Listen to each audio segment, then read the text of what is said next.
Details చూస్తే తెలంగాణ భవన్లో BRS నాయకులు ప్రెస్ మీట్ నిర్వహించారు.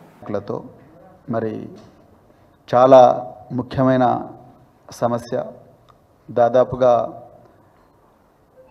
ఉత్తర తెలంగాణలో చాలా పేరెన్నికగన్న ప్రాంతమైన మరి ఆసిఫాబాదు, మిగతా అటవీ ప్రాంతాల్లో నివసిస్తున్న 7 లక్షల మంది గిరిజనుల జీవన్మరణ సమస్య మీద ఈరోజు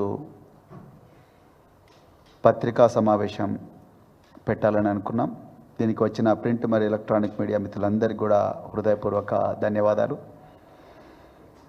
వరంగల్ డిక్లరేషన్ పేరుతో రైతులను దగా చేసి, సరూర్ నగర్ డిక్లరేషన్ పేరుతో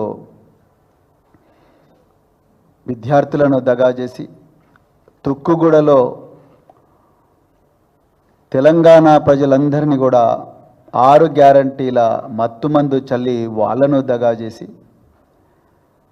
చేవెళ్ళ డిక్లరేషన్ పేరుతో మరి రేవంత్ రెడ్డి ఇప్పుడున్న ఏఐసిసి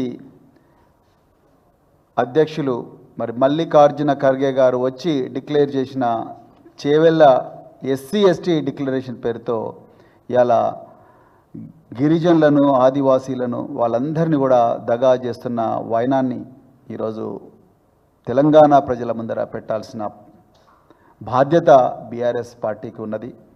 మరి మా నాయకులు, తెలంగాణ తొలి ముఖ్యమంత్రి, తెలంగాణ ప్రయోజనాలే గుండెలో పెట్టుకొని నిరంతరం జీవించే వ్యక్తి కేసీఆర్ గారు తెలంగాణలో అన్ని వర్గాలను అద్భుతంగా ప్రగతి పదం వైపు నడిపిస్తే, ఇవాళ రేవంత్ రెడ్డి గారు డిక్లరేషన్ల పేరుతో అందరినీ దగా చేసి లేటెస్ట్గా ఆదివాసీలను కూడా దగా చేసే పరిస్థితికి ఇలా వచ్చింది.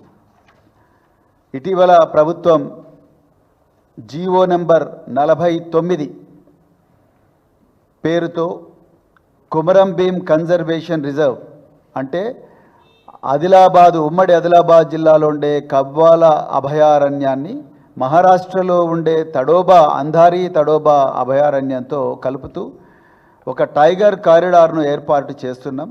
ఈ టైగర్ కారిడారు వల్ల చాలామందికి కూడా ఉపాధి దొరుకుతుంది, చాలా మంచిగా అవుతుంది అని చెప్పేసి జీవో నెంబర్ 49 మరి వారు రేవంత్ రెడ్డి గారి ప్రభుత్వం రిలీజ్ చేసింది. ఇందులో చాలా తప్పులు ఉన్నాయి. మొట్టమొదటి, రెండవది రాజ్యాంగంలో ఉండే 5వ షెడ్యూలు, అదేవిధంగా